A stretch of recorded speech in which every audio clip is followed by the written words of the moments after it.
yang berkaitan dengan virus corona yang akan diselesaikan dengan metode grafik dan metode simplex. Dengan permasalahan linier sebagai berikut.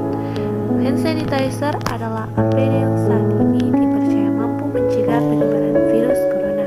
Untuk itu, Kepala Lingkungan 5 dengan sukarela akan membagikan hand sanitizer kepada setiap keluarga yang ada di lingkungan 5 dan dibutuhkan 25 galon hand sanitizer dan 150 liter hand sanitizer. Toko online tempat Kepala Lingkungan memesan hand sanitizer menjual hand sanitizer dengan dua ukuran galon yang berbeda. Hand sanitizer galon A5 liter seharga Rp250.000 dan galon B10 liter seharga Rp400.000. Berapakah biaya maksimum yang diperlukan Kepala Lingkungan untuk membayar hand sanitizer tersebut? Dengan permasalahan linier tersebut, bagaimana cara menyelesaikannya? Oke, yang pertama kita selesaikan dengan metode grafik.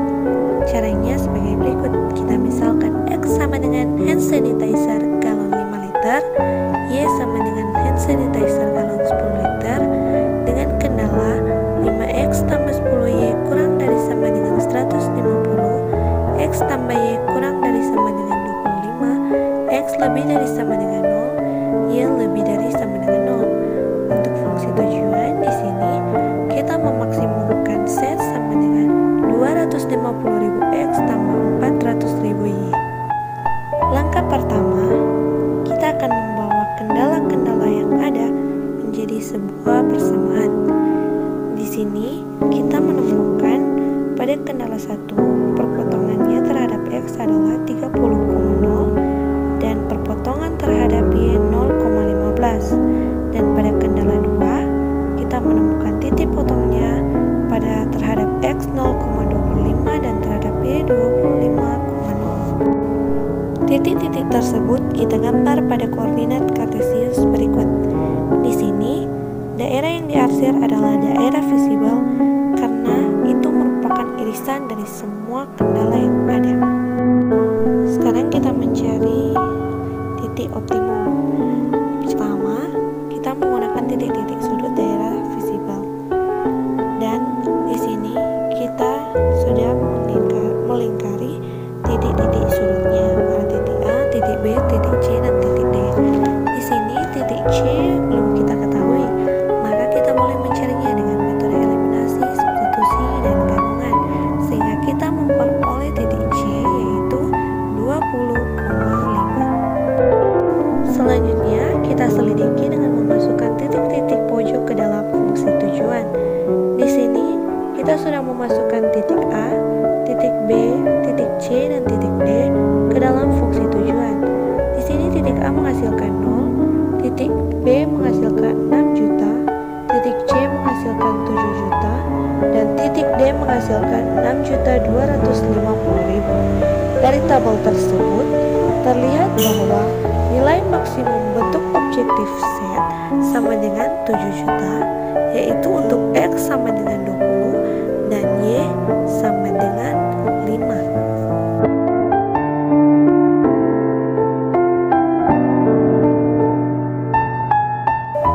Selanjutnya kita gunakan garis selidik untuk mencari. Di sini langkah-langkahnya. Pertama, kita gambar garis 250.000 X tambah 400.000 Y sama dengan K untuk K anggota bilangan real positif. Langkah kedua, kita sederhanakan langkah pertama menjadi 2,5 X tambah 4 Y sama dengan 0. Kita anggap sebagai garis K0. Dan pada langkah selanjutnya kita tarik garis K1 yang sejajar garis K0 melewati titik 0,15 dan tarik garis K2 yang sejajar garis K0 dan K1 yang melewati titik 25,0, kemudian tarik garis K3 yang melewati titik 20,5. Dan di sini terlihat bahwa titik optimum berada di garis K3 ini, berarti bahwa nilai maksimum dicapai pada titik 20,5 sehingga nilai maksimum dari Z adalah 7 juta. Selanjutnya kita coba selesaikan masalah yang sama dengan metode simplex. Di Di sini memaksimumkan set sama dengan 250.000 X1 tambah 400.000 X2 dengan kendala 5X1 tambah 10X2 kurang dari sama dengan 150, dan kendala yang kedua X1 tambah X2 kurang dari sama dengan 25. Penyelesaiannya, kita ubah kendala-kendala dan fungsi tujuan tersebut ke dalam bentuk kanonik. Bentuk kanoniknya seperti ini, karena tadi pada kendala kita menemukan pertidaksamaan kurang dari sama dengan, sehingga untuk mengubahnya menjadi persamaan kita harus menambahkan variabel slack seperti berikut. Di sini terlihat 5X1 tambah 10X2 tambah S1 sama dengan 150, X1 tambah X2 tambah S2 sama dengan 25, dan untuk X1, X2, S1 dan S2 harus lebih dari sama dengan 0. Di sini juga untuk setnya kita ubah persamaannya menjadi set kurang dari 250.000 X1 kurang 400.000 X2 sama dengan 0. Selanjutnya kita masukkan angka tadi ke dalam sebuah tabel. Adapun tabel ini nantinya akan mempermudah kita dalam perhitungan menggunakan metode simplex. Beginilah bentuk tabel iterasi 1. Di sini kita akan menentukan baris pivot, kolom pivot, dan angka pivot. Untuk kolom pivot, kita menentukan dengan memilih nilai negatif terbesar, yaitu kolom X2, karena nilai negatif terbesarnya ada pada kolom X2, yaitu negatif 400.000.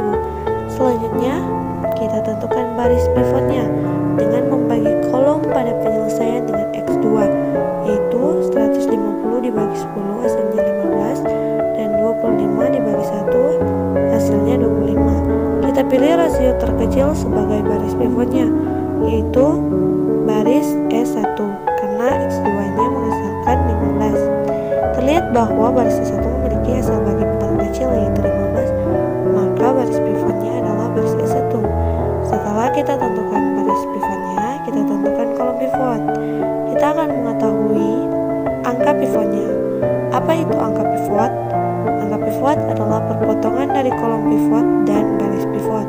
Jadi angka pivot di sini adalah 10, karena 10 adalah perpotongan pada kolom pivot yaitu X2 dan baris pivot yaitu S1.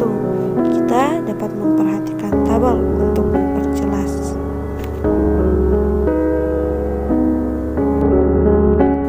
Setelah kita mengetahui angka pivot, selanjutnya kita buat baris baru. Di sini ada baris baru X2, baris baru Z, dan baris baru S2. Untuk menentukan baris baru X2, yaitu dengan baris S1 dibagi dengan angka kunci 10. Dan untuk menentukan baris baru Z, yaitu dengan baris Z lama dikurang angka kunci dikali baris baru X2. Dan untuk baris baru S2, caranya dengan baris S2 yang lama kita kurang angka di S2 yang sejajar dengan angka pivot, yaitu angka 1, kemudian kita kalikan dengan baris baru X2. Kemudian baris-baris baru tersebut kita masukkan ke dalam tabel. Inilah yang kita sebut tabel iterasi kedua. Di sini apakah hanya sampai di sini saja? Tentu tidak, karena kita lihat pada baris Z masih mengandung angka negatif, yaitu negatif 50.000. Sedangkan untuk mendapatkan keuntungan maksimum, baris Z tidak boleh ada angka negatif. Sehingga bagaimana caranya agar pada baris Z tidak ada angka negatif? Ya, kita ulangi menentukan kolom pivot, baris pivot, dan angka pivot. Nah, untuk kolom pivot sama seperti tadi, kita lihat kolom mana yang mengandung nilai negatif terbesar. Di sini kolom X1 yang mengandung nilai negatif terbesar, yaitu negatif 50.000. Selanjutnya kita akan menentukan baris pivot. Caranya kita akan membagi kolom pivot penyelesaian dengan X1 seperti tabel berikut. Di Di sini terlihat bahwa baris S2 memiliki hasil bagi paling kecil, yaitu 20.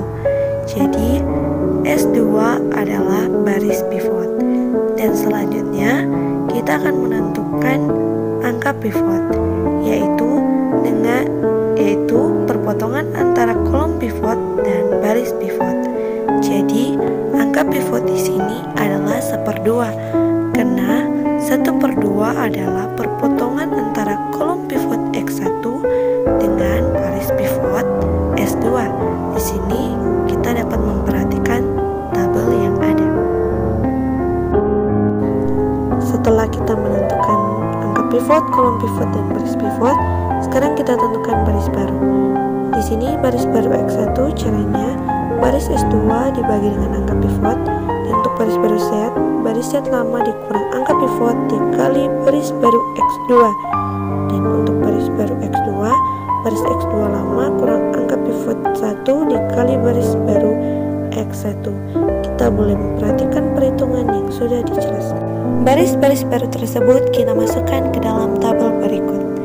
Nah, di sini kita boleh memperhatikan tabelnya. Terlihat pada baris Z sudah tidak ada angka negatif. Artinya, perhitungan metode simplex kita hentikan sampai di sini karena kita sudah menemukan solusinya, yaitu 7 juta. Sama seperti pada metode grafik.